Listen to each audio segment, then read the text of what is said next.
Good afternoon, everybody. Welcome to the SR update. Today, the presenter is Dr. K.D. Tarindu Dinupa, Senior Registrar attached to Colombo South Teaching Hospital. He will update you regarding the wound care basics and beyond. Over to you, Tarindu. Thank you, Madam President. So, very good afternoon to all of you. So, first of all, I would like to thank the SLCD for giving me this opportunity to present on this platform.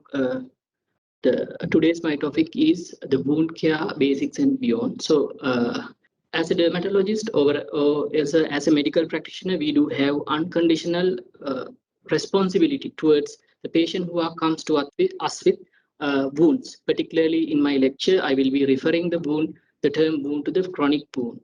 So we do have unconditional responsibility to provide reasonable care to this patient. So with this idea, I thought of doing this presentation as my SR update, since we should have updated as well as reasonable knowledge with regards to the management of wound. So this will be my lecture outline, where I will be briefly dealing with the normal wound healing as well as the etiological factors, and I will be discussing the assessment of wound as well as their management at the same time. And since I have most of the time mentioned here is the which are freely available and commonly available less expensive methods of wound care. So I will be separately talking about the modern wound care and the modern wound dressing. And if time allows, we will be moving on to some case scenarios as well. So as dermatologists, so we are familiar with these types of wounds. So in day-to-day clinic, we see a lot of this venous ulceration, so which could be in very from mild single laceration to a very chronic debilitating wound. So the vasculitic ulcers, the neuropathic ulcers, which could be related to the diabetes or leprosy as well. So we do encounter. So when the patient comes to us with these chronic wounds, we should have an capability as well as confident to provide maximum care to these patients, because most of these patients has been neglected from other several specialties, including surgical specialty as well. So if you have succeeded, or if you have a proven success in this wound care, you will be having these kind of challenges as well. So before moving into the high stuffs of wound care, so it is important to know what is normal wound healing is. So it will give us a foundation to build up the knowledge on wound care. Normal wound care is a complex series of events which are basically overlapping and interlinked and interdependent. So basically, for the descriptive purpose and the study purpose, we can divide them into the inflammatory phase, proliferative phase, as well as remodeling phase. But there is a forerunner of this inflammatory phase when there is a wound or injury happen to a skin. So definitely there will be platelet activation, which will lead to platelet aggregation and the fibrin clot formation. So this will provide, this fibrin meshwork will provide like a scaffold or meshwork for this inflammatory phase to happen. So inflammatory phase, there will be accumulation and infiltration of several cell types from the hematological system as well as from the tissues. So these are namely the neutrophils, monocytes, mast cells, and the fibroblasts. In the inflammatory phase, these neutrophils take the predominant action and take over the function of this inflammatory phase. So at a time, you might think that whether these inflammatory forces is really beneficial in wound healing, or is it it has a negative impact on the wound healing. But it will, most researchers has found that the inflammatory phase has a beneficial effect in basically two ways. The first one, the inflammatory, by the inflammatory forces, the environment which create around the wound will be unfavorable for the bacteria and the microorganism which try to invade through the injured epithelium. So, and also it will give us a lot of cytokines and the growth factors which will act as signaling molecule to convert this inflammatory phase into the second phase of wound healing, into the proliferative phase.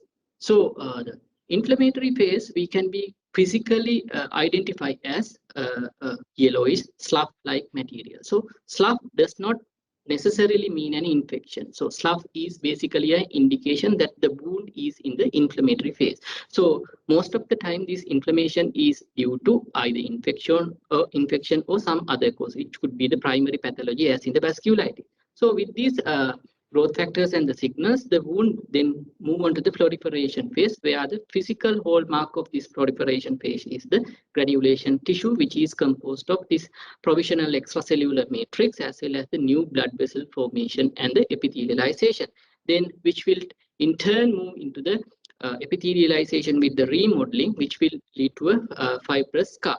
If there is something to happen in any of these phases, there will be this process will be arrested, and that wound will become a chronic wound. So basically the most of the chronic wound are arrested in the inflammatory phase of the wound healing. So I thought it is important to know what is a chronic wound, how it's differ from an acute wound. So basically there are two different factors which differ from the acute wound. Are the usually a chronic wound is arrested during certain phases of wound healing, and it is not, and it is failed to heal in a timely manner, which is usually the 6 to 8 weeks. So in a chronic wound, there are etiological factors, so which we are usually looking for the local factors, but it's not only the local factors. There are some systemic factors which contribute to the formation or the transformation of an acute wound into a chronic wound. The local factors, particularly the necrotic tissue burden, the bacteria or the biofilm, high exudate, cellular senescence, and repeat tissue hypoxia, and the repeated trauma, which could be even iatrogenic by the dressing as well. And the systemic factors such as diabetes mellitus, anemia, malnutrition, of course, age, smoking, and obesity will affect the wound healing. But as wound care physician or caregiver, you can't be correcting all of these factors. So you have to correct at least the most required factor. So I will be represented diagrammatically. So when there is a wound, the first and the most important thing is to determine whether the wound is getting adequate blood supply. Blood supply does not necessarily the arterial supply only, but also the venous drainage. Since we all are aware that if there is problem with the venous drainage, there is skin ulceration, which is known as the varicose venous ulcer. So you have to establish the blood supply, where your history, examination, and investigation play a role. So if the patient is having intermittent claudication or the resting pain, and the other cutaneous signs of peripheral vascular disease, particularly the shiny skin called periperies and loss of body hair, will indicate the patient is not getting enough blood to the wound. And the impaired venous drainage will be indicated by dilated tortuous vein and other the cutaneous features such as hyperpigmentation, lipodermatosclerosis. So first of all, you have to address either medically or either surgical intervention, this blood supply and the venous drainage is well maintained. So by supplying blood to the tissue, we expect to provide the oxygen and the nutrient to the wound, which are the fundamental requirement of wound healing. So other than that, so once you have are happy with the blood supply, so you have to think other local factors which are contributing for formation of chronic wound. Those are the pathogenic microorganisms which we should be eliminated while restoring the normal bacterial flora. Otherwise, the pathogenic bacteria will have a continuous chance to invade the chronic wound. And also the dead tissue, which is an very good site for a pathogenic microorganism to grow. So we should be get rid of these dead tissues. And finally, we should provide optimal wound environment to the wound. So then the finally wound will automatically heal by its own. So by the optimal wound environment, I mainly refer to moist but warm environment. So once you have corrected these all the systemic and the local factors, you will be able to, most of the time, more than 90% of the wound will be healed by its own. But you have to adapt to this concept. You have to treat the patient before treating the wound, because so patient as a whole you have to treat. So whether the patient is having diabetes, so the other all the medical problems has to be corrected. Malnutrition, so smoking cessation, so the other medical problem control has to be there before you treat the wound. So in systemic evaluation and when you are treating the patient, so the nutrition and the wound care has a big role to play, because so by a chronic wound there is an catabolic state which is made on the body. So there is a high demand of certain substances, so which I have mentioned here.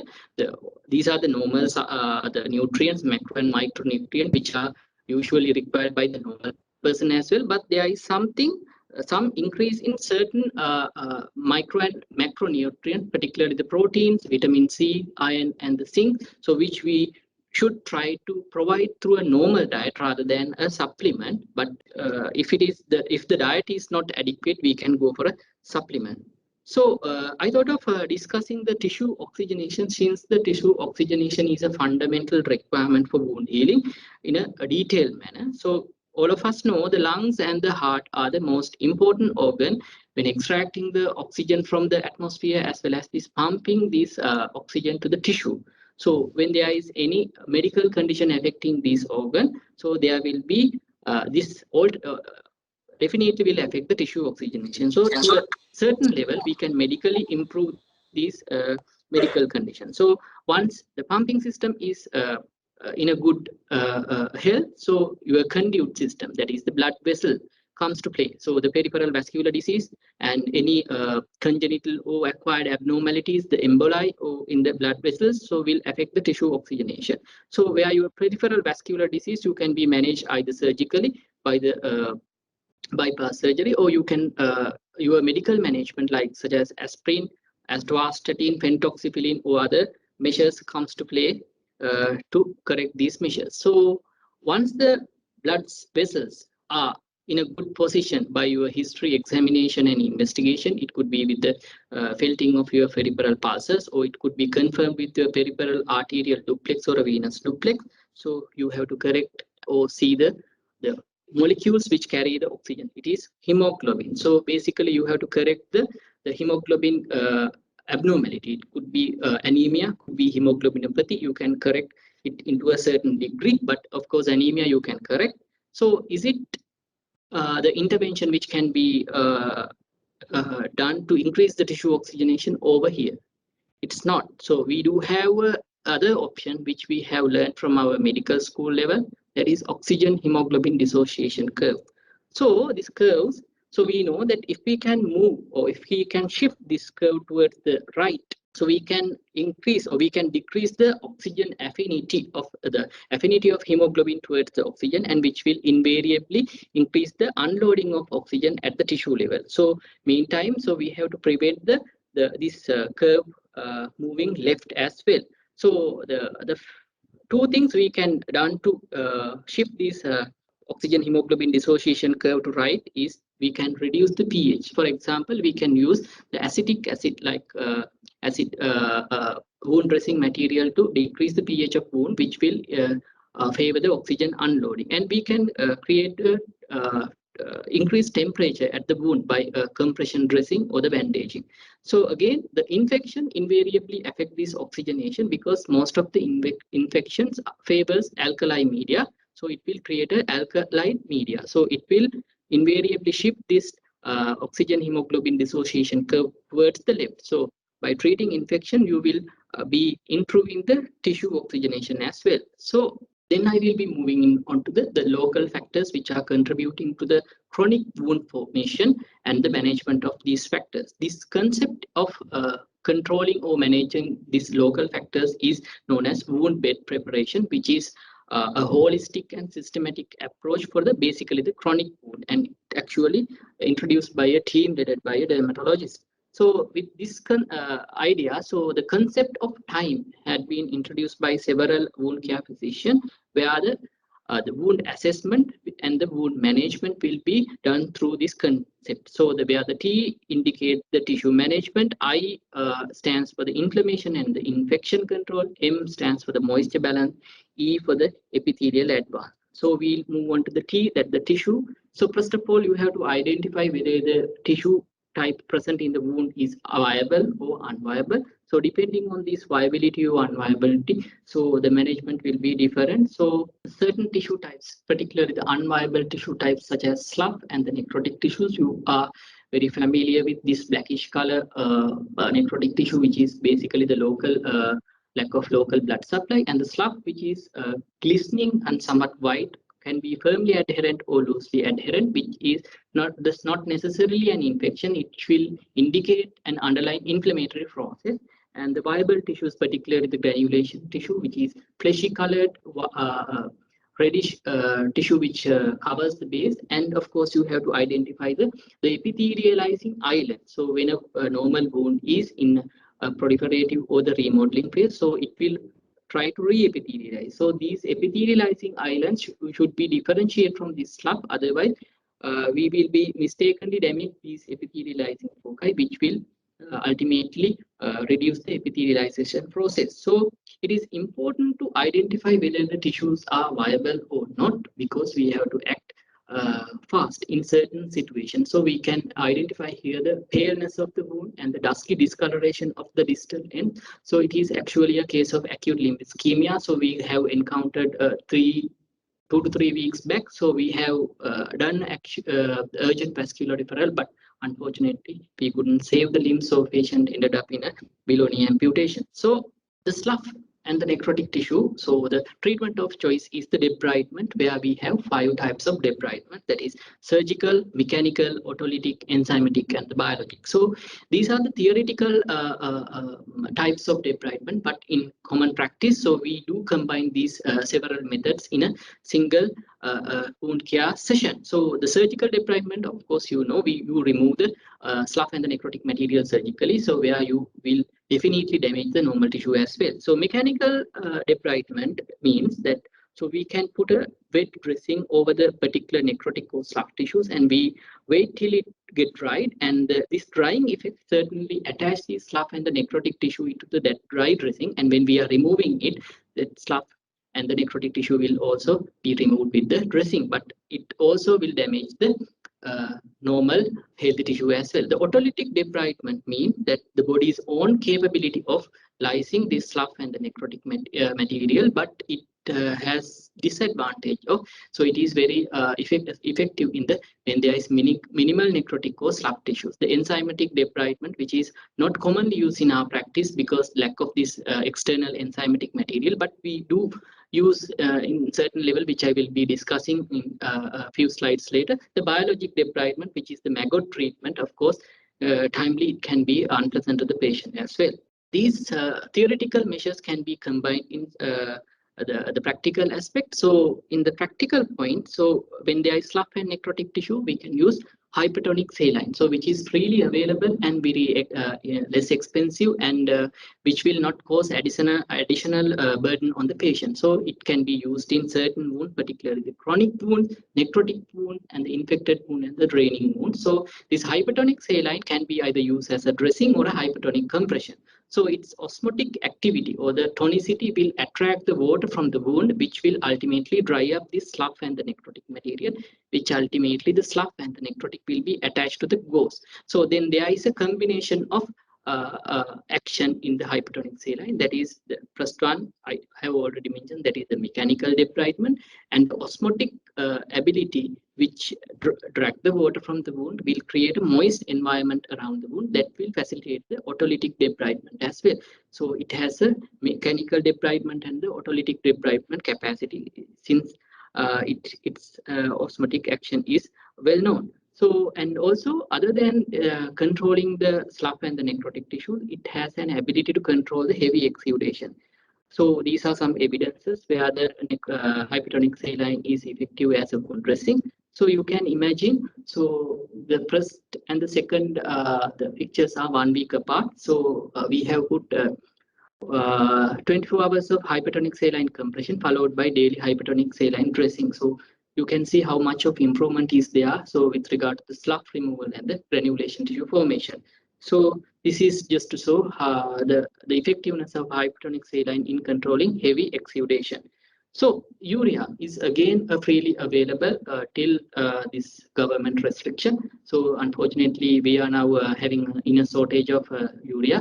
So it's a well known, and it had been using in the wound care for several decades. So it has an inherent ability to dissolve the slough, and it is almost totally non-irritating to the living tissue. So, and it also controls the odor as well. So urea, of course, it the action is concentration dependent. So we know 5% and the 10% urea basically act as a moisturizing. It has a moisturizing effect, but the around 20 and more concentration, it is basically a debridement action comes.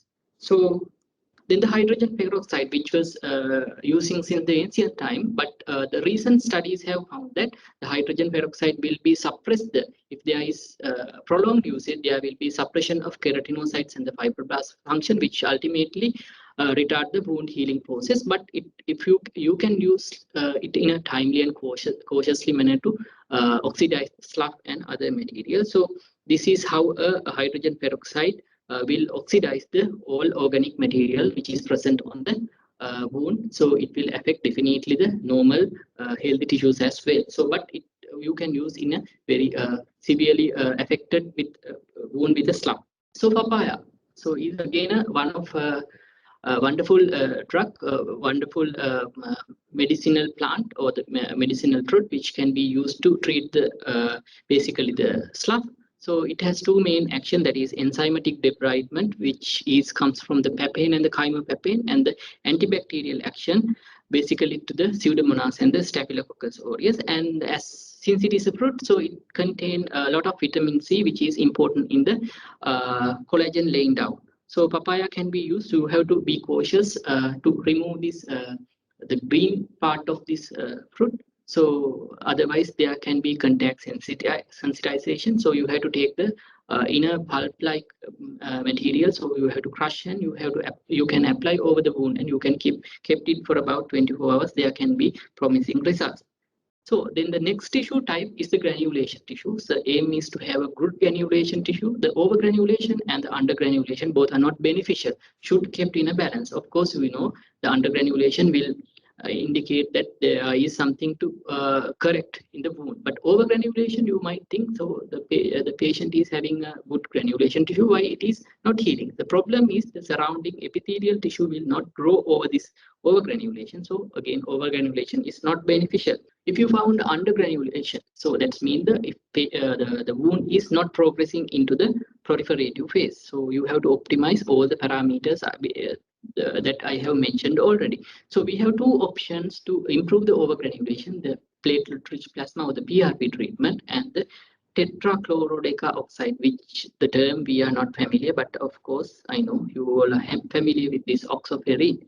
So oxoferrin is an artificial, so the immunomodulator, which is stimulate body's own immune system, and the TCDO heme complex will activate the macrophages and thereby increase the phagocytosis, and that will invariably leading to reduction of infection and the dead tissues. And also it will provide the chemotactic stimuli, particularly the macrophage-derived growth factors and the angiogenetic factors. So it will be beneficial in the hypergranulation, but thing is the cost. So it will cost around 700 to 1,000. So the PRP I will be discussing as a separate topic. So when there is hypergranulation, so you have several options. You can either manage medically or surgically. The surgical excision is one of the treatment for the hypergranulation, but you can use other medical measures to control the hypergranulation. So you have to avoid the hypergranulation since it prevents the epithelialization from the surrounding edges. The silver nitrate 2% and the copper sulfate are the well-known substances which we use to control the hypergranulation. So you know this is the copper sulfate. So you can paste these copper sulfate granules or the stones around on the surface. So you have to make sure that you won't damage the surrounding edges, because it contains the stem cell which is finally needed for the epithelialization. So it will give rise to this bluish greenish color appearance. So after one day it will be blackish due to this oxidization. Then you can done the scooping, and which after several 1 to 2 days after hypertonic saline dressing, it will appear like this. And finally after about 1 week you can see the improvement, where the upper slide show that hypergranulation tissue, and the lower one shows the after 1 week of treatment, so which can be basically done by ourselves. So the second thing to be discussed in the local tissue, the local wound care, is the infection and the inflammation. Basically, when there is an inflammation, there is an altered skin microbiome which will leading into an increased toxin production by the microorganisms which will be leading to local tissue damage, and there will be these microorganisms will be compete with this normal wound cells for their local micronutrients as well as the oxygen that will invariably affect the wound healing process. And also inflammation, so it will alter the cytokine milieu as well as create a catabolic state. So this inflammation could be either secondary to infection or could be the underlying primary etiology such as vasculitis or the pyoderma gangrenosum like condition. So of course you can identify the infection and the inflammation by the cardinal features of acute inflammation, the pain, redness, swelling, oozing, and the loss of function. So these are the cardinal features of acute inflammation.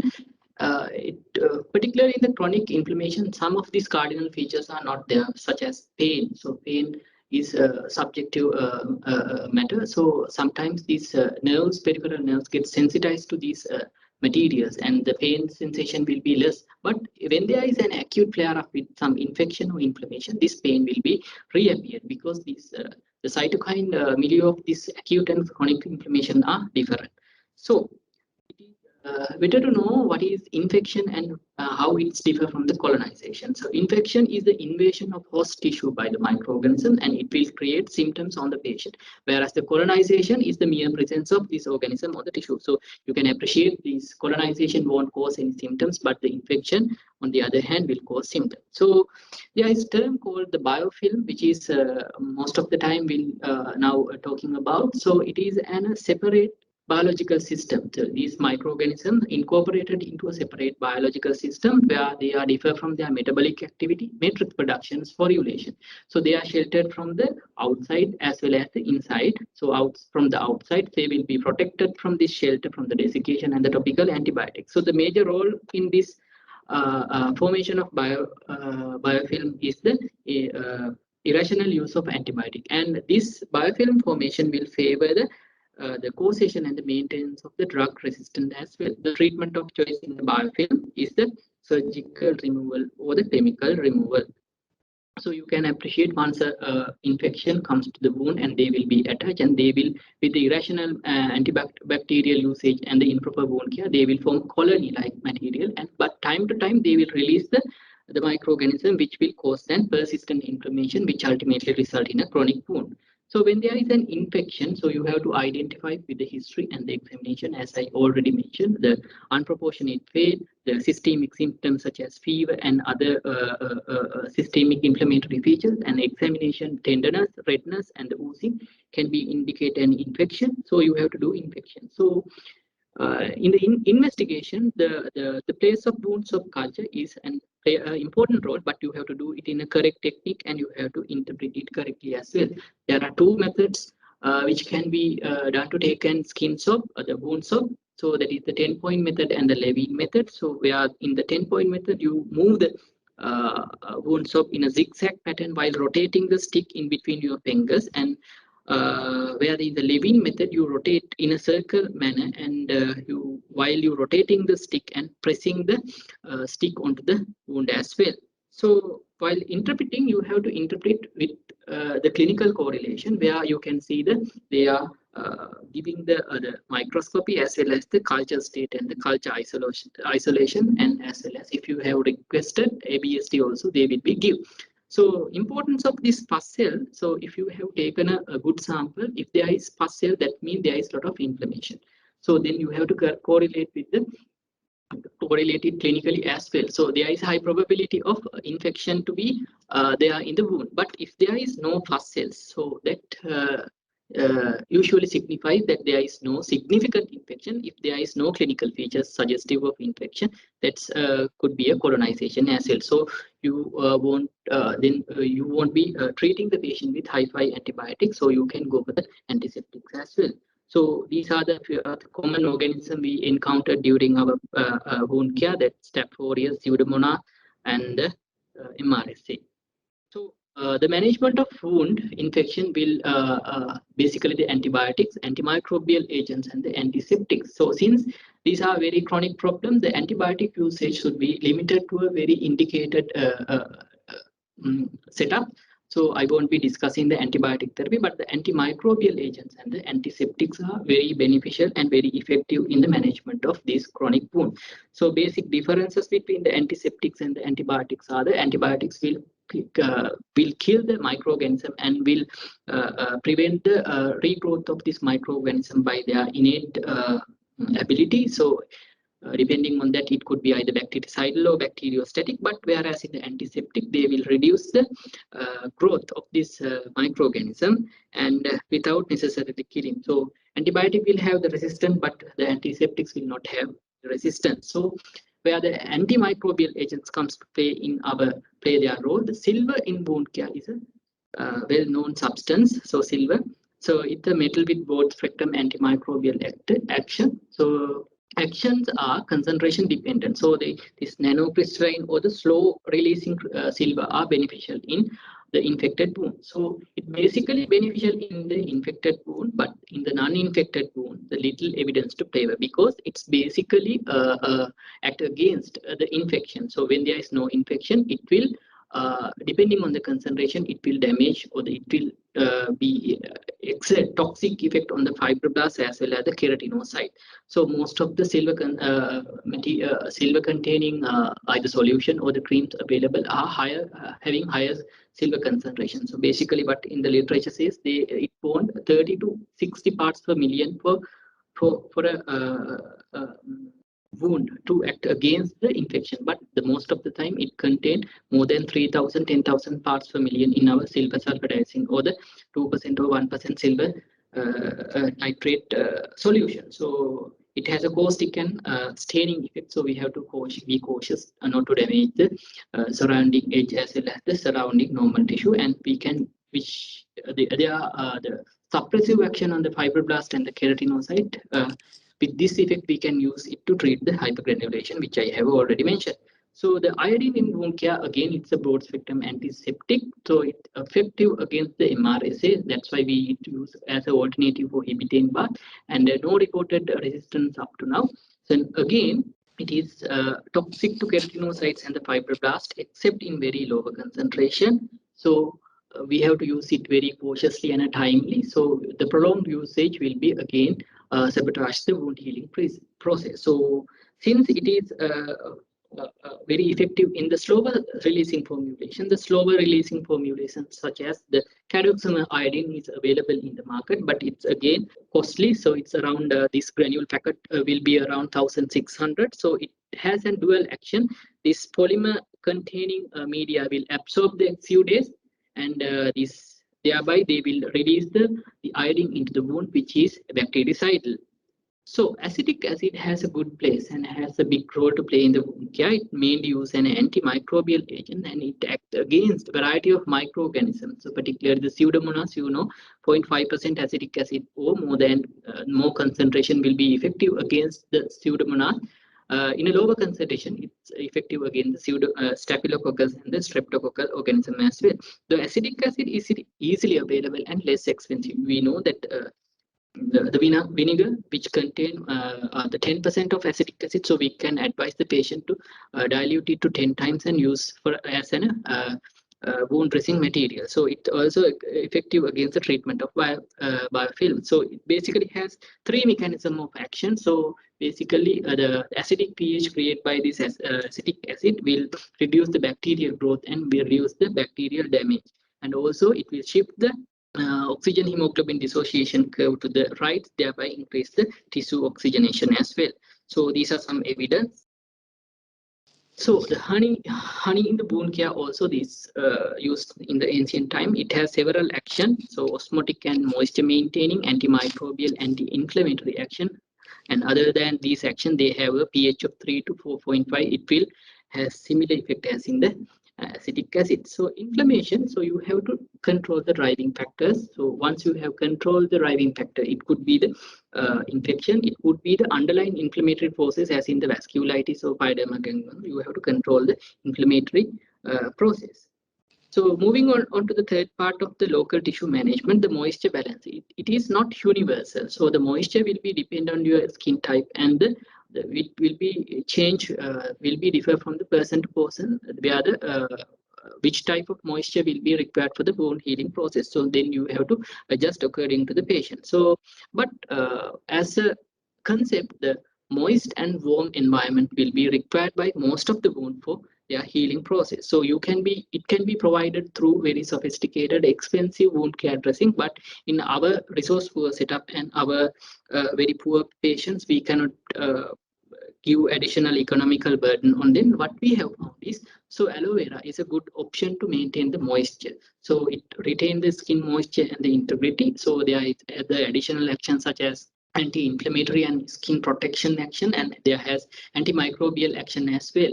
So it has they have recommended it as a complementary treatment alongside with the other methods. So these are the evidence which suggest the aloe vera as a healing material. So you can take the inner gel-like material to a whatever the container. So you can mix with the hypertonic saline just to make an like gel-like solution. Then you can soak this gauze and you can apply over the particular wound, which will give you a moist environment. Also, you can medicate this with several other drugs, which I will be discussing discussing in the clinical scenarios. Then I will be moving on to the final part of the local tissue examination and the management, that is the edges. The edges are the most important tissue component to be protected, since we are lacking with the external influences which are very hi-fi and which are not available in our country. So when there is keratinization of the edges, so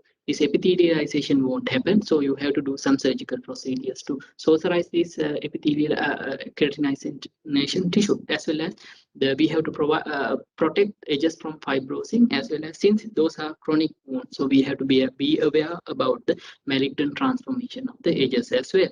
So this basically shows that the most important tissue component of the wound, that is edges. So the uppermost layers of the skin is irreversibly committed for the differentiation, but whereas in the lower part can be transformed into a stem cells and can be involved in the re-epithelialization. So we have to protect the skin. So then when you are creating a good optimal environment in the wound, so the keratinocytes surrounding these edges will be activated and migrates toward the center and will ultimately cause epithelializing foci, which will lead into the permanent epithelialization.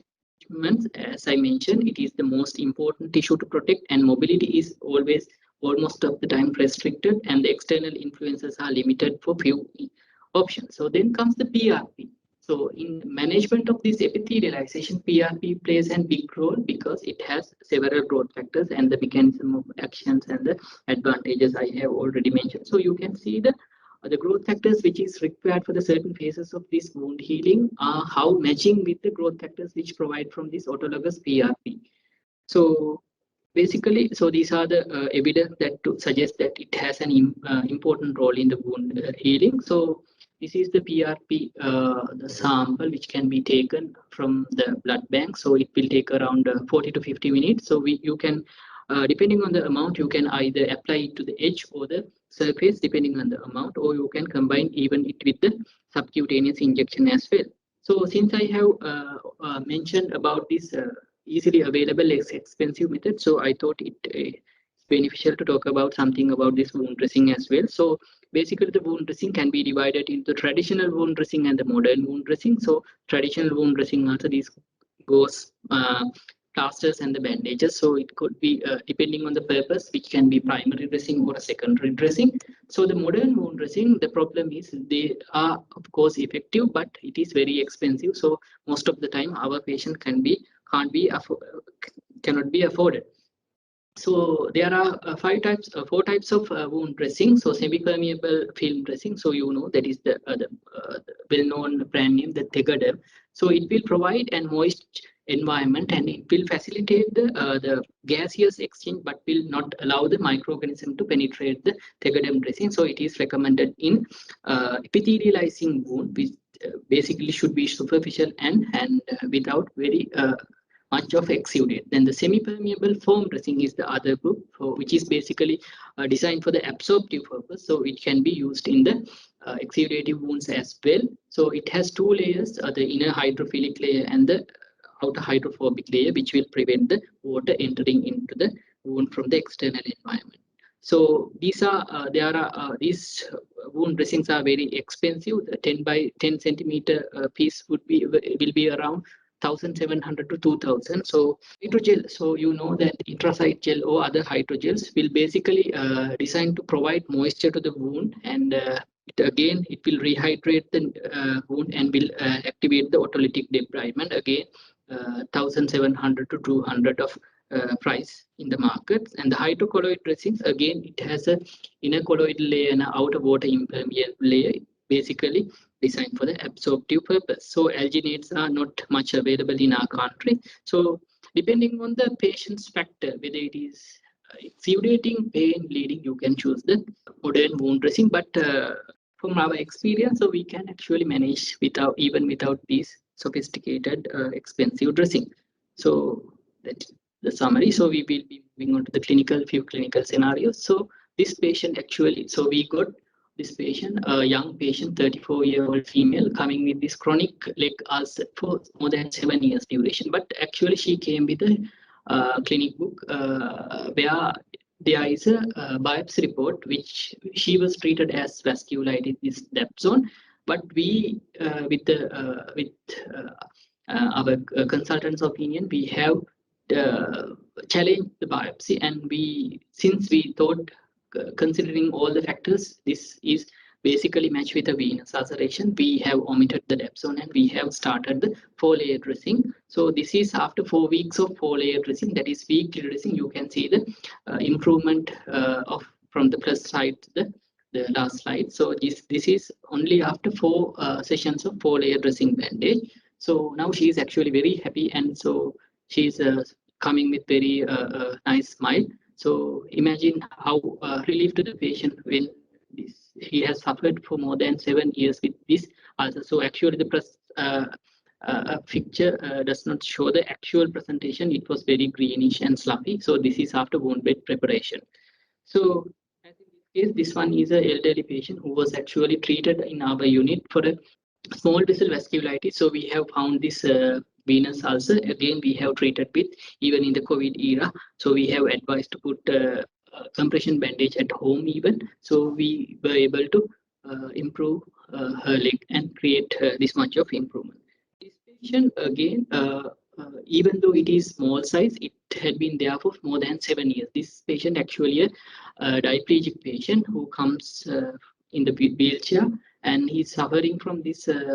You can appreciate the atrophy blanche-like lesions in the leg. So this is basically again venous ulcer. We have managed again this with the 4-layer bandaging. You can see the improvement of 7 years of sufferment will be ended. Patient, again an elderly patient, more than 70 years, has suffered more than 5 years with this chronic leg ulceration. So we were able to create gave such a relief to the patient. You can see the improvements. The patient again today morning also came, so there is no residual lesion. So we actually converted this 4-layer dressing to a tube grip and 1-layer bandaging to a maintenance level. So this again a venous ulcer, so which we have treated only with the 4-layer bandaging. You can see the improvement. So little bit about 4-layer bandaging. So it is basically can be done to the chronic venous leg ulceration as well as the chronic lymphedema associated ulceration. The 4 layers are basically to create and pressure around 50 to 40 mercury millimeter in the skin to prevent the underlying etiology, that is the venous hypertension. So the first layer will be cotton, just to prevent that pressure effect on the bony prominences. Then the second layer you can use cotton crepe. So on the third layer again you can cotton crepe or elasto crepe. So the cotton crepe can be wind around the limb as a continuous fashion or a figure of 8 fashion. The be the elastoplaster layer. So you can, depending on the wound's nature, you can keep it for about 4 to 5 days, but it's depend on the patient's wishes as well. So this patient actually one of our relative of a staff member. So you can see obviously this is small to medium vessel vasculitis, so biopsy proven. So what has happened with her is, so we were started with oral prednisolone. So she has responded to some degree, but one day she came with an collapse state. So we have managed the patient with as managing Addison in crisis, and so we have to taper the prednisolone course in a slowly pattern, but we couldn't increase further due to the adrenal suppression. So meanwhile, we have introduced steroid sparing methotrexate. Since she is a diabetic patient, the blood sugars are also not that well controlled. But even with the methotrexate, we couldn't achieve much of improvement in her wound. But then we have to introduce the dapsone. So again, with the dapsone, her liver functions went up, and there is a dropping of hemoglobin. So what we have done in this patient was we have with the dapsone every other day, dapsone 50 milligrams of with the dapsone, but they are born. So this picture I have taken patient with when the patient is treated with 50 milligrams of dapsone for more than 2 months. So there should be effect if the dapsone is acting. But with the SIRS consent, so we have do some innovative thing, that is we have the tropical dapsone. So we crush the dapsone into a small, we crush the dapsone and we mix with zinc oxide or aqueous cream. We have applied over the wound for about 1 month. So this is improvement. So we do manage the related neuropathic ulcers. So basically we do the saucerization, and we will be offloading will be done, as well as we will be treating it with phenytoin sodium topical phase. So you can see the improvement. So this is again one of lepromatous leprosation coming with this neuropathic ulceration. You can see the improvement. So the final case, this patient actually around a 40-year-old male. So he gives a history of a traumatic injury to his leg, and this he has suffered from this wound for more than 7 years. So actually he was referred from a surgical unit, failing 2 skin grafts, one from a surgical unit and one from a plastic surgical unit. So you can see the improvement we have made over the time. So actually we have tried almost every possible measures to improve this patient. So this is she is still in our ward. So this is the latest picture which I have taken today morning. So you can see the improvement. So actually this is not the first picture, so it is very greenish, and it's covered with a greenish membrane like structure when he presented to us. You can see the improvement here. So with that, I would like to conclude my lecture. So I would like to thank my supervisor, Dr. Saman Gunasekara, giving me the enormous support and enormous freedom managing this patient. And I also would like to thank the Dr. Nayana Pereira, who is also supervising me. And I would like to thank my junior registrars, Dr. Bagi Fernando and Dr. Buddhika, for giving me support with preparing this lecture. Thank you.